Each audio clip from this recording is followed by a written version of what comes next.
Ya, saya lihat Pak Mus ini concern juga ke masalah kemasyarakatan ya.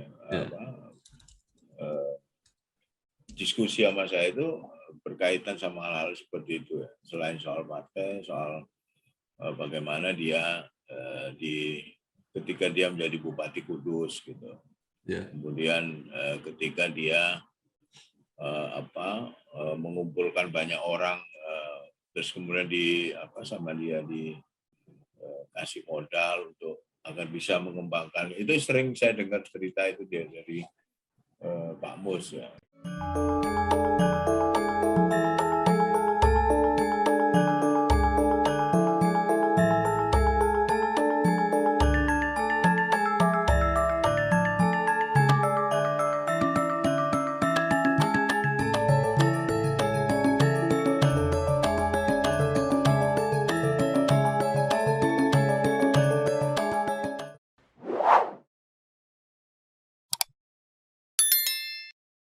Kudus kotaku, kota kudus, kota wali, kota santri indah bagus. Menara dhuwur ana ing tengah-tengahe kutha, tinggalane para wali lan ulama.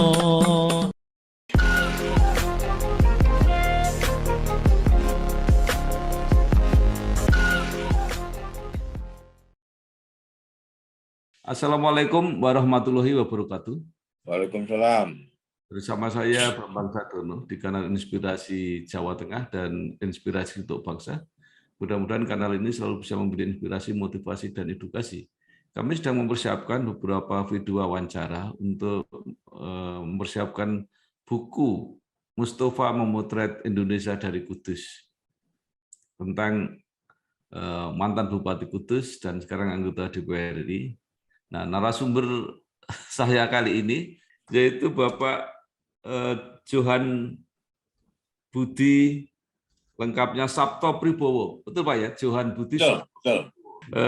Beliau sekarang adalah anggota DPR RI Komisi 3. Nah, ini memang banyak yang menarik nanti saya kira dari Pak Johan ini. Ini karirnya unik, ya, kuliahnya di Fakultas Teknik, tapi nanti banyak bergerak di bidang jurnalistik, akhirnya jadi juru bicara KPK, kemudian sekarang menjadi anggota DPR RI. Nah, monggo Pak Johan silahkan cerita mulai dari kuliah, kenapa kemudian tertarik bekerja di luar bidang teknik dan sampai akhirnya sekarang menjadi anggota DPR RI. Silakan Pak. Ya, baik. Terima kasih Mas Bambang Sadono. Assalamualaikum warahmatullahi wabarakatuh. Jadi selepas SMA, saya kelahiran di Mojokerto di Jawa Timur.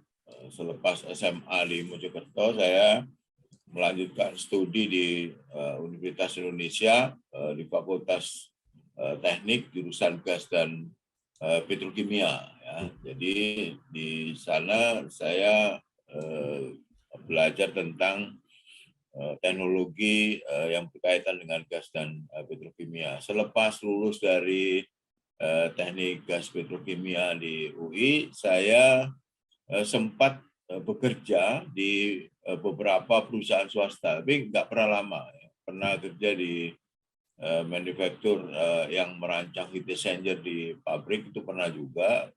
Kemudian di beberapa tempat, lalu waktu skripsi itu saya penelitiannya di Lemigas, sehingga selesai itu saya ke Lemigas waktu itu, PPT MGP Lemigas sebagai riset engineer ya, di sana, dan menjadi salah satu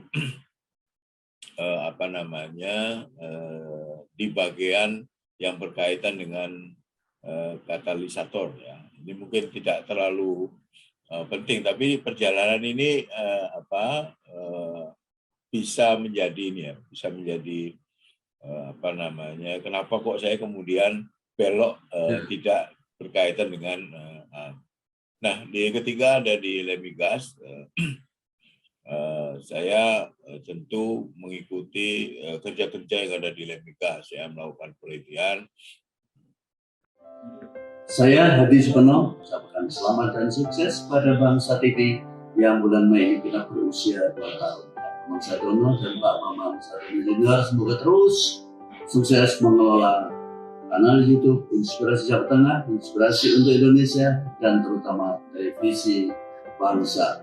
Mudah-mudahan Bangsa TV tetap mampu mengawal perjalanan bangsa Indonesia menjadi lebih. Nah, ketiga hal-hal yang menyangkut, saya pernah diberi tugas memimpin sebuah, bukan memimpin ya, ketua grup sebuah penelitian tentang katalisator waktu itu, ya.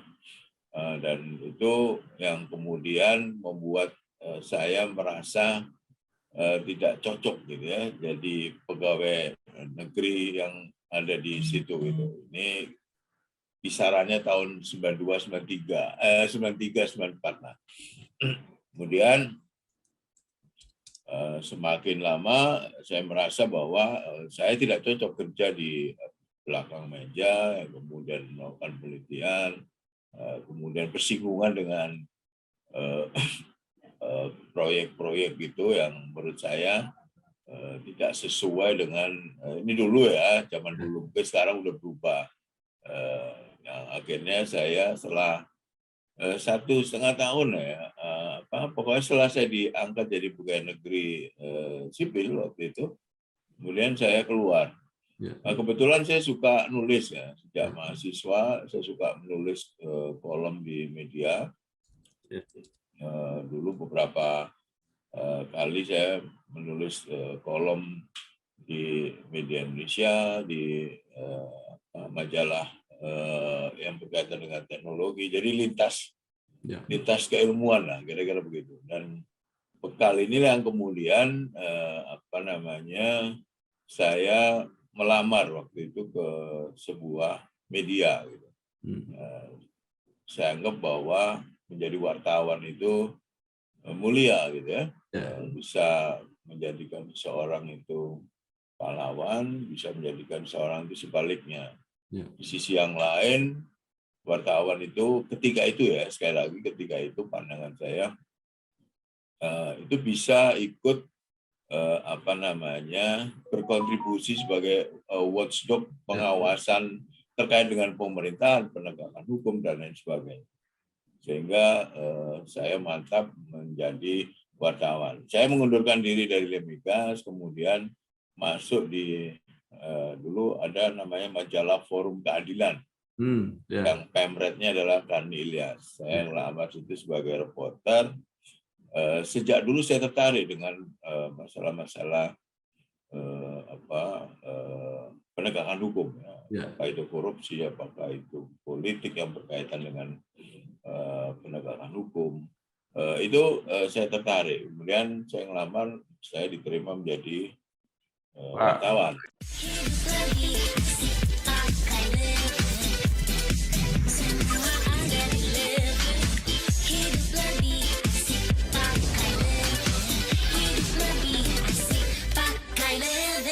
Ya, Pak Johan, sedikit. Apakah itu sekaligus mundur dari PNS? Ya, saya mundur dari PNS. Saya mundurkan diri dari PNS, dan tentu saya baru nikah waktu itu, ya. Itu tentu banyak yang tidak setuju karena persepsi, saya nggak tahu apakah sampai sekarang ini menjadi pegawai negeri sipil itu kan sulit, ya. Dan ini sudah bisa lolos, kemudian sudah jadi PNS kok malah keluar, termasuk di internal keluarga juga, di internal keluarga istri saya. Saya mungkin jalan pikiran saya atau itu menjadi kelemahan juga, ya. Saya itu tidak peduli mengenai karir, ya, Mas Bambang. Anda boleh percaya, boleh tidak. Ketika saya menemukan ketidakcocokan di dalam hati saya dan saya tidak bisa mengubah. Saya keluar pilihannya gitu. Saya belum memikirkan saya kerja apa gitu. Nah, itu kejelekan saya itu. Padahal saya udah punya istri waktu itu, sudah menikah, baru menikah. Akhirnya saya jadi wartawan. Jadi wartawan lah saya. Dari berapa ya, tahun lupa saya tahun. Kemudian ke Tempo kalau nggak salah. Ya. Setelah di forum itu sekitar berapa ya, 6 atau 7 tahun gitu, saya pindah ke Tempo. Di Tempo saya pernah jadi kepala biro, pernah jadi penjaga rubrik investigasi. Jadi ini ternyata ada link ya. Kemudian saya ngelamar ke KPK. Waktu itu KPK buka lowongan kerja. Nah, saya tertarik dengan waktu di Tempo juga saya sering investigasi, saya jabriknya berkaitan dengan korupsi gitu. Nah, kemudian saya ngelamar ke KPK melalui tes, banyak tes yang saya lalui. Akhirnya saya diterima sebagai staf di Direktorat Pendidikan dan Pelayanan Masyarakat. Nah, ketika itu KPK baru pertama kali rekrut pegawai yang dari luar. Jadi saya ini adalah angkatan pertama di KPK. Jadi 2005 saya masuk. KPK berdiri secara undang-undang kan Desember 2003. Sepanjang 2004 itu nyusun personil lah, kira-kira begitu. Kalau dulu diambil aja dari polisi, kejaksaan. Saya, Sasongko Tejo, mengucapkan selamat ulang tahun yang kedua kepada Bangsa TV dan kanal YouTube Inspirasi Bangsa dan Inspirasi Jawa Tengah yang dikelola oleh Bambang Sadono, wartawan senior. Semoga sukses dan semoga mendapatkan respon atau mendapatkan tempat di hati masyarakat Jawa Tengah dan masyarakat Indonesia pada umumnya. Pak Johan, tanya sedikit. Kalau tidak salah itu waktu itu kan Tempo masih bagus-bagusnya ya, termasuk kesejahteraannya mungkin bagus-bagusnya. Kenapa pindah ke KPK? Ini soal kesejahteraan menarik nih. Ketika itu sekali lagi saya ketertarikan ini dan tadi kenapa saya memberikan intro, ada kejelekan saya yang itu tadi. Kalau udah menurut saya ini, saya keluar aja. Nah, ketika itu di KPK nah saya melihat waktu itu orang nggak ada yang kenal KPK saya kira, dan menganggap KPK itu sebuah institusi yang kecil aja gitu, bagian dari penegak hukum tapi dianggap sebelah mata gitu lah.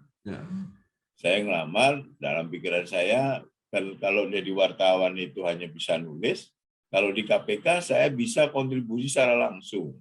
Nah, sekali lagi ini jalan pikiran saya ya. Nah, mungkin orang bisa beda. Nah, ketika saya masuk KPK itu gajinya tidak lebih tinggi dari Tempo. Bahkan gaji saya selama kurang lebih setahun di KPK itu berubah. Jadi naik turun karena belum ada PP yang mengatur gaji pegawai KPK. PP-nya lupa saya nomornya. Itu hari ini bisa dapat 5 juta. Enggak, ini misal ya, tapi lebih dari 5 juta waktu itu. Saya ingat saya lebih ya. Besok bisa jadi 4,5 gitu ya. Atau besoknya lagi bisa 5,5 gitu. Bulan. Jadi tidak ada patokannya gitu.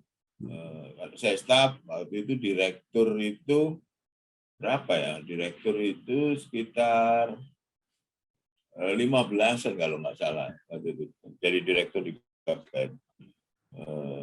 Pimpinan itu 60 juta waktu itu.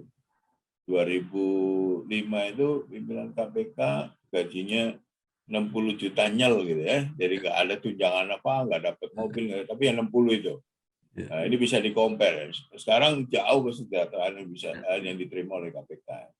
Dan kemudian saya masuk KPK, Saya dulu staf ya, istilahnya itu fungsional. Saya melekat di Direktorat Pendidikan dan Pemberdayaan Masyarakat, tetapi saya melekatnya itu di pimpinan waktu itu. Jadi kan tidak ada biro humas waktu itu. Jadi saya membangun dari nol, betul itu KPK itu. Saya bikin rilis sendiri, saya ngirim sendiri dalam arti yang sebenarnya gitu. Jadi sendirian gitu. Sendirian. Nah, kemudian 2006 KPK mulai nangani perkara ya waktu itu 2006 itu akhir 2006 2007 itu kemudian butuh orang yang menjelaskan. Waktu itu ditunjuk Deputi PPM ya,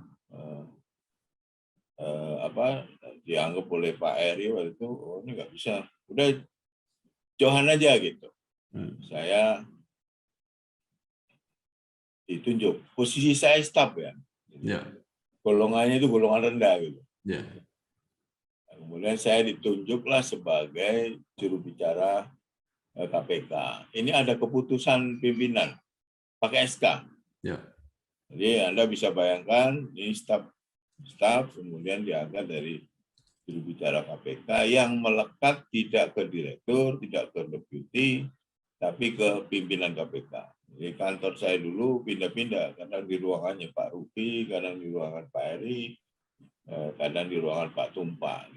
Lalu saya menjalankanlah tugas-tugas kehumasan gitu. Masih sendiri tuh. Sampai pada akhirnya ada pergantian di Pak Antasari waktu itu. Kemudian saya mengusulkan ada biro humas. Lalu dikonseplah biro humas. Nah, salah satu yang ikut menyusun konsep itu saya juga gitu. Dan kemudian dibantu oleh, dulu KPK dibantu oleh lembaga-lembaga non-profit ya dari luar, seperti Danida dan lain sebagainya. Itu dibantu, kemudian ada konsultan yang merancang desain humas gitu. Saya dulu mikirnya biro humas di KPK itu harus berbeda dengan biro humas yang ada di luar institusi seperti KPK, karena dia unik. KPK itu unik, dia melakukan pencegahan, dia melakukan pemberantasan, penindakan juga.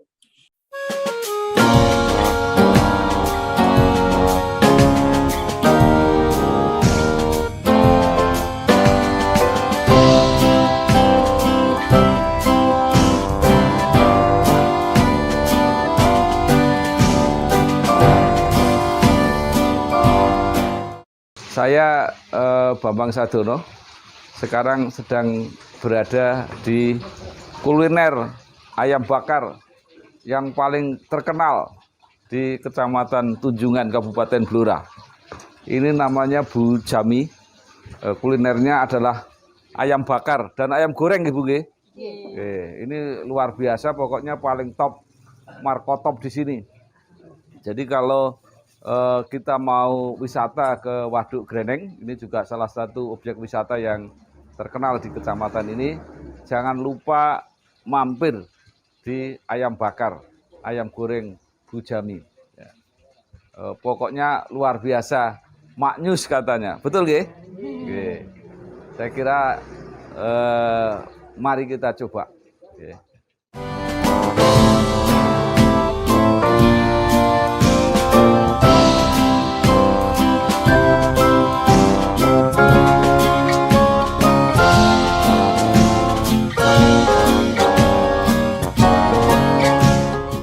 Lalu 2007 itu terbentuklah Biro Humas.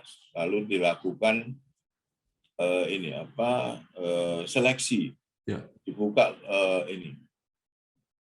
ke publik. Banyak yang melamar, kemudian nggak dapat.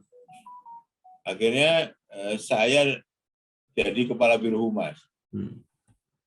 Jadi dulu ya, kepala Biro Humas dengan juru bicara itu berbeda.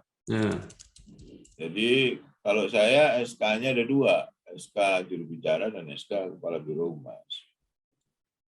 Lalu saya menjalankan fungsi itu,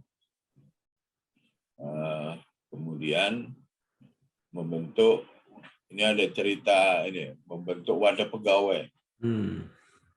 Wadah pegawai semacam serikat pekerja ada di lembaga yang fungsinya menegakkan hukum.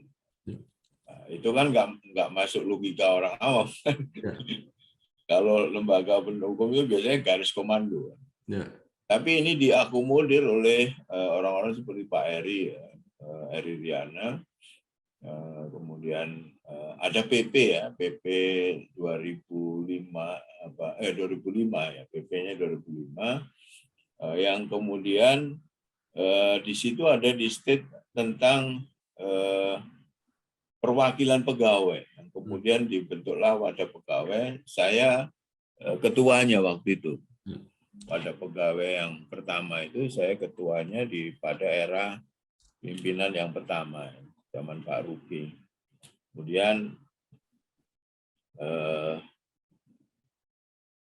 periode berikutnya saya masih terpilih lagi sebagai wadah pegawai. Nah, ketika menjadi wadah pegawai itu banyak peristiwa-peristiwa yang orang di luar itu mengenal sebagai cicak versus buaya. Nah, itu kalau sinetron itu seasonnya sampai season 3 itu. Jadi sampai 3 jilid gitu.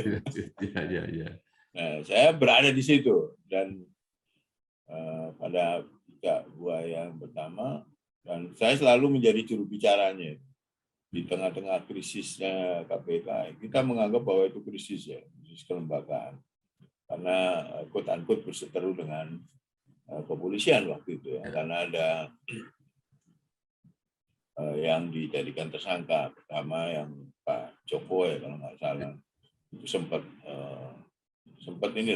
rame lah, bahkan sampai ke dunia internasional itu. Kenapa saya bisa nyebut itu? Pada satu waktu saya pernah ikut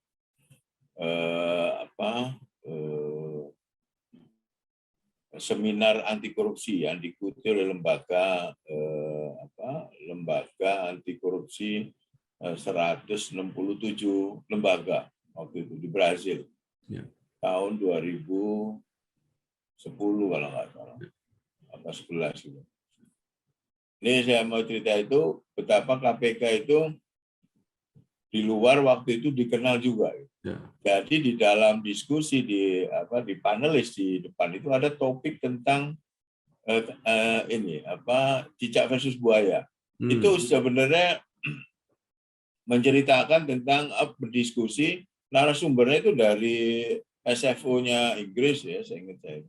Kemudian dari pokoknya itu dibahas gitu ya, Indonesia ini lagi geliat melakukan pemberantasan korupsi gitu. Dan melawan kekuatan yang menurut diskusi waktu itu tidak seimbang. KPK ini lembaga baru, bahkan disebut waktu itu. Saya ikut bangga juga nih. Indonesia yang dulu dikenal sebagai koruptor gitu ya, negara terkorup gitu, negara korup lah. Itu diubah menjadi negara yang sekarang sedang gencar-gencarnya melawan korupsi gitu. Jadi melawan korupsi sehingga KPK ini New Hope dibilang, harapan baru Indonesia gitu. Itu zamannya Pak SBY kan, presidennya waktu itu, saya ingat betul. Bahkan direktur SFO-nya itu Pak Sprik itu nyamperin pimpinan. Waktu itu saya kan staf kan juru bicara, tapi diajak oleh pimpinan KPK untuk menghadiri itu. Itu memberikan selamat kepada gaung Anda itu sampai keluar. Itu yang nggak diberitakan, nggak ada di berita ya. Tapi KPK dulu luar biasa. Menurut saya dikenal sebagai harapan baru bagi Indonesia untuk memberantas korupsi gitu. Ya. Bu, pinjam mobil. Boleh, tapi nanti anterin ibu arisan dulu sama isin pulsa. Transferin buat bayar arisan, terus nanti ambilin cash juga. Pinjam mobil sekali, nantinya banyak. Makanya perbanyak transaksi, kumpulkan poin, lalu tukar dengan kupon undian di BNI Mobile Banking dan menangkan hadiahnya. Gak pakai nanti.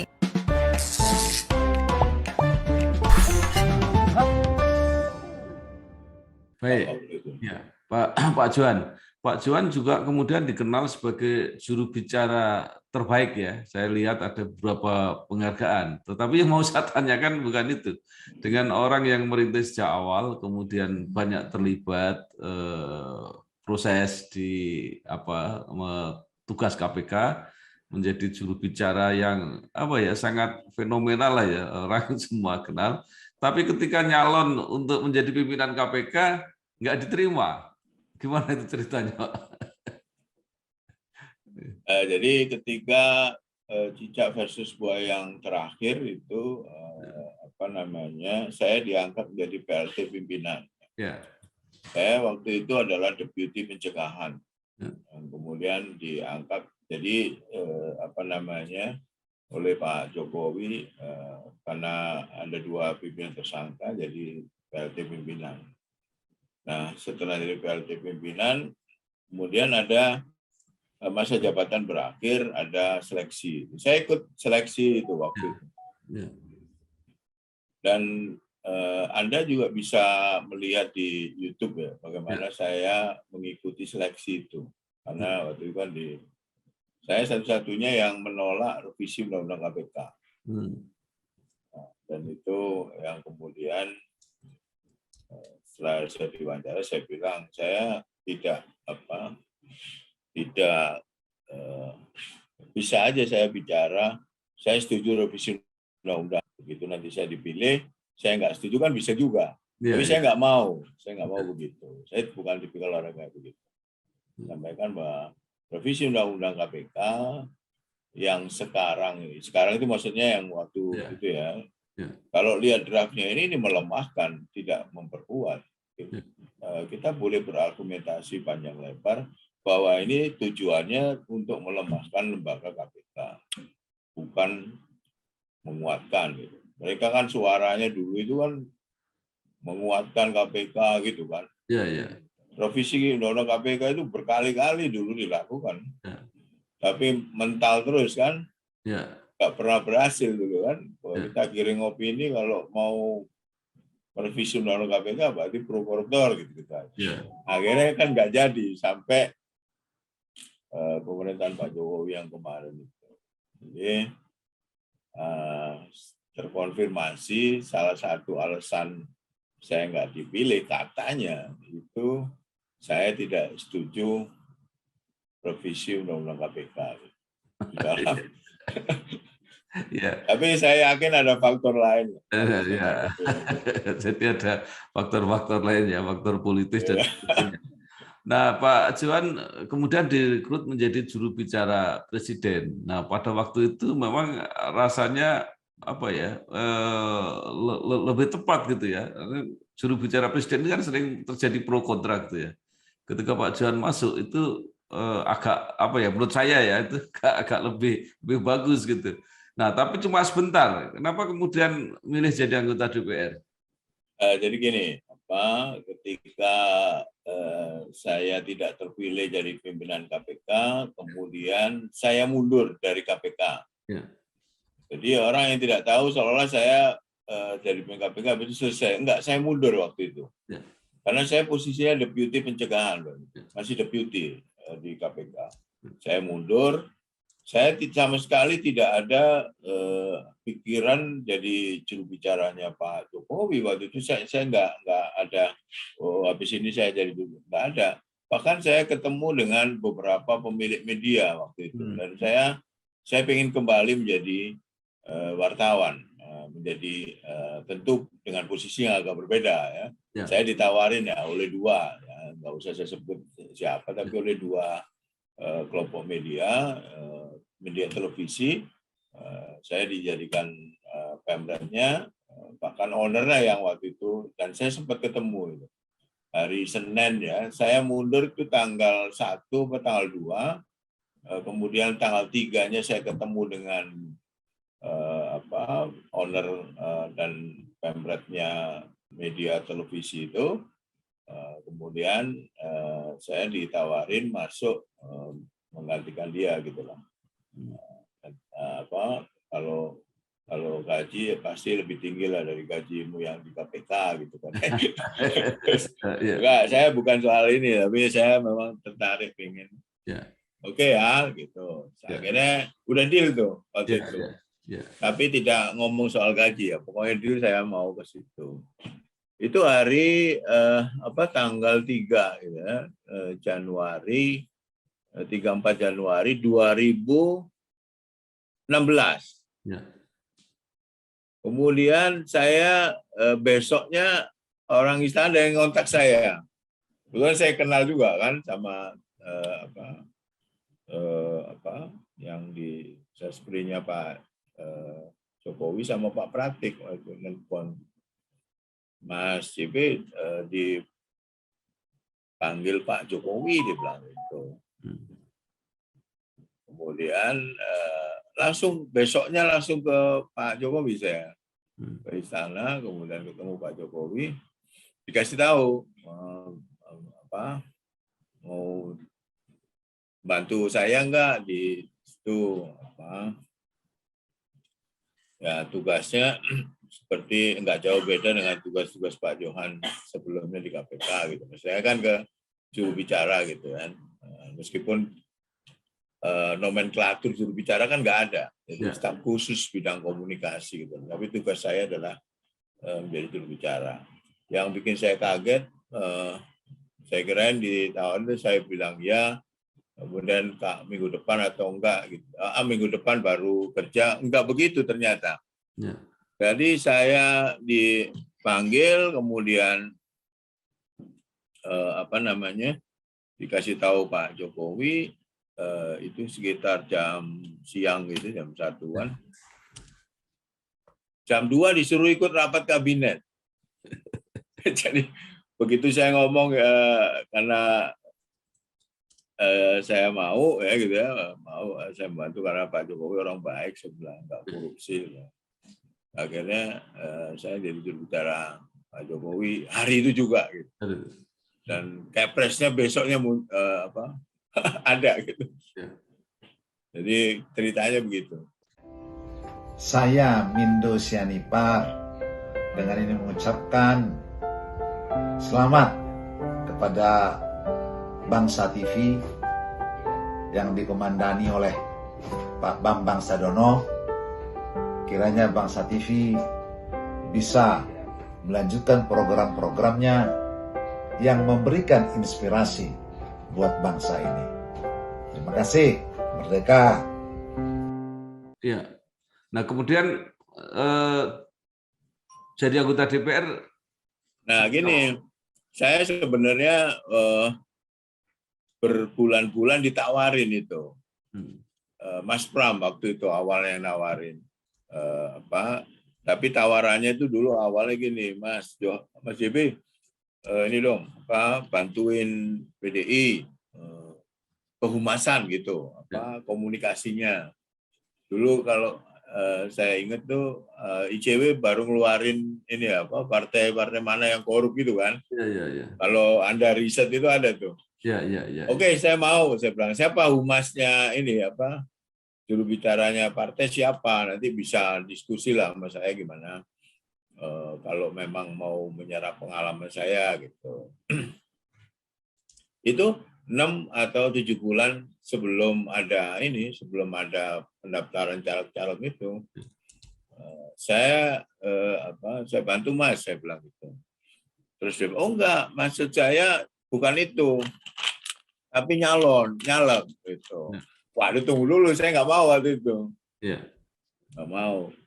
Udah lama proses nggak mau, ditawarin lagi. Ada orang lain juga yang nawarin. Kemudian saya last minute, jadi hari Selasa itu penutupan pendaftaran, hari Jumat itu pas penyusunan itu di partai saya ditelepon lagi tuh. Mas JP gimana, mau apa enggak? Gitu. Jadi saya menghadap Pak Jokowi, tapi sebelumnya saya juga menyampaikan ke Pak Jokowi.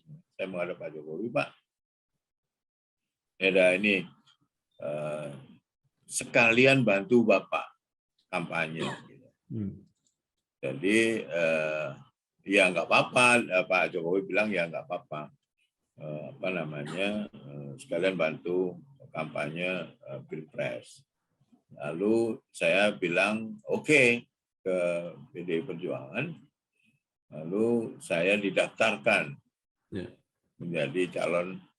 Saya belum ngerti itu dapil-dapil itu awalnya. Terus ditanya mau dapil mana gitu. Nah, saya kan kelahiran Mojokerto, Jawa Timur. Terus saya bilang saya mau dapil yang kota kelahiran aja biar ada yang milih, saya bilang gitu. Oh itu, jadi Mojokerto itu Jawa Timur 8. Aduh, oke, 8 ternyata nggak boleh. Jadi di situ ada pengurus DPP yang ada di situ. Gitu. Jadi jangan ya, saya nggak tahu kenapa kok nggak boleh. Saya kan nomor berapa yang penting nyalon gitu ya. Dan saya bantuin Pak Jokowi gitu. Tujuan utama saya awalnya itu kan itu. Akhirnya nggak boleh, diminta akhirnya ditaruh di dapil 7, Jawa Timur 7. Oleh Bu Mega, kata beliau waktu itu dalam sambutan pembekalan calon, menyampaikan ini Pak Johan Budi ini sengaja saya taruh di Jawa Timur 7 biar tarung sama Mas Ibas juga. Bahwa bisa dapat apa enggak. Itu perjalanan itu. Lalu saya ditunjuk jadi juru bicara TKN kan dulu kan.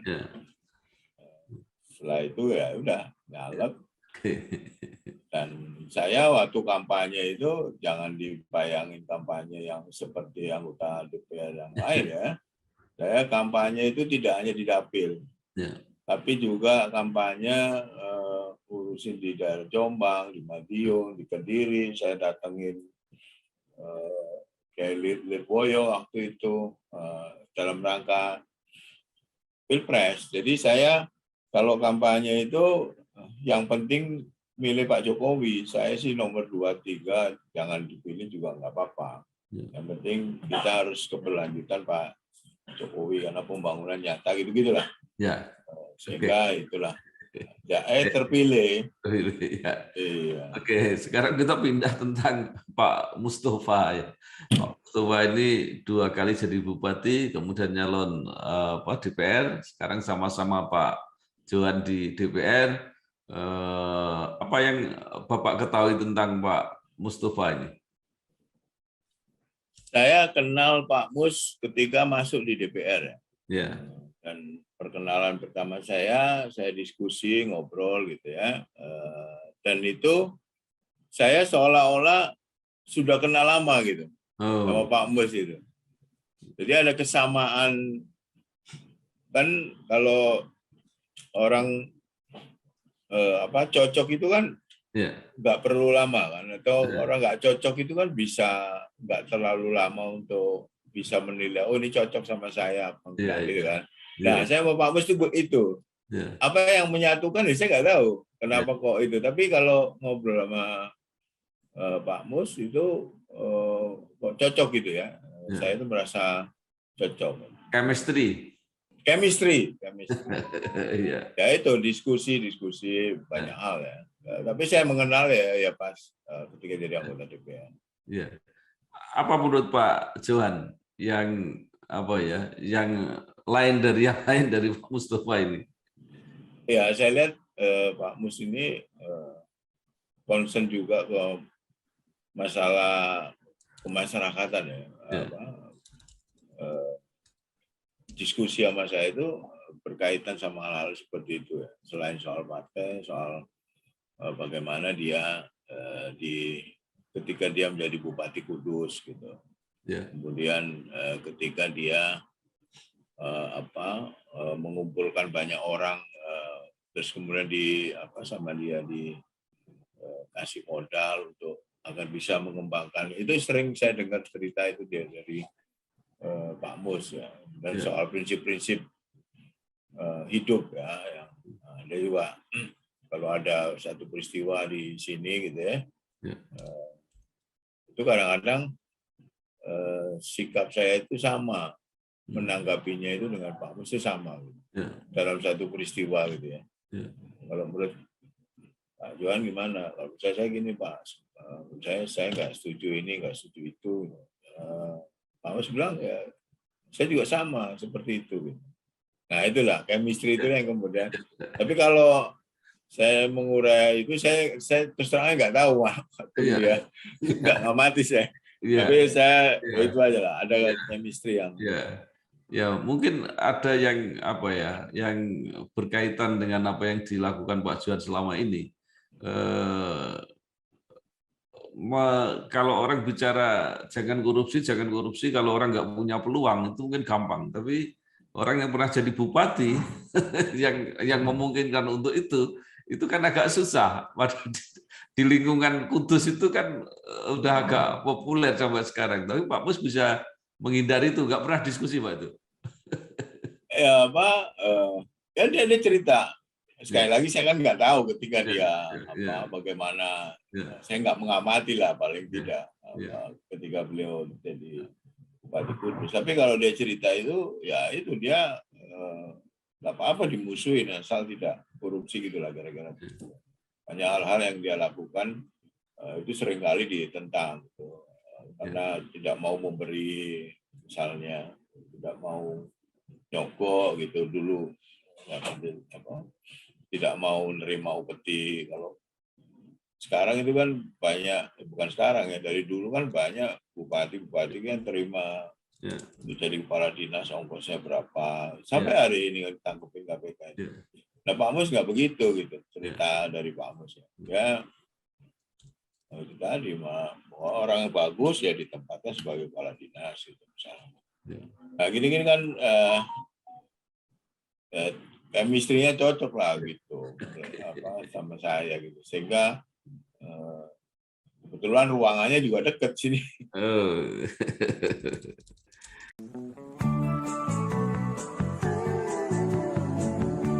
Soal KPR dan punya rumah, dari dulu cuma ada satu nama, satu bank yang megang banget. Sekarang, A sampai Z-nya serba digital buat kita. Cukup satu website untuk mulai cari hunian yang oke.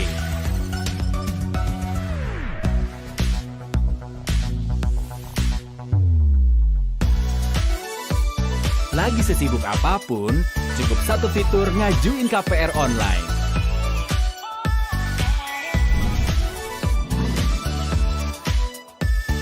Sampai satu aplikasi biar gampang bayar biaya rutin. Kini, semua ada di jarimu. Satu nama dengan pengalaman 45 tahun memimpin segmen KPR. KPR pasti BTN. Baik, Pak Johan Budi. Oke. Terima kasih. Terima kasih juga. Apa yang dibagi mudah-mudahan bermanfaat untuk kita semua. Terima kasih. Wassalamualaikum warahmatullahi wabarakatuh. Waalaikumsalam warahmatullahi wabarakatuh.